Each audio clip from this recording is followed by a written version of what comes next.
দেখেন এখানে চেকপোস্টে সে গাড়ি ঢুকাই দিছে, পুলিশে দৌড়াই যায় তার গাড়ি ধরছে। এখন পার্ট লইব টু দেখেন, পার্ট টু হয়েছে সে অভিযোগ করবো যে আমার গাড়িটা রানিং ছিল, রানিংয়ের অবস্থায় সে চাবি খুলে নিয়ে গেছে।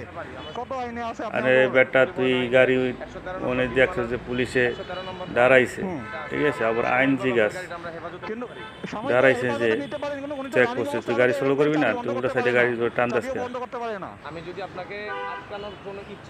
মূলত ভিডিও ভাইরাল করার জন্য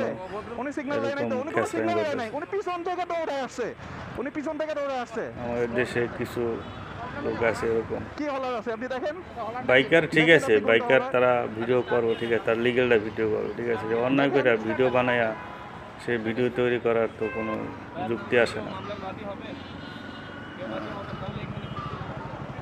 এখন কাগজপত্র চেক করলে বোঝা যাবে কি আছে।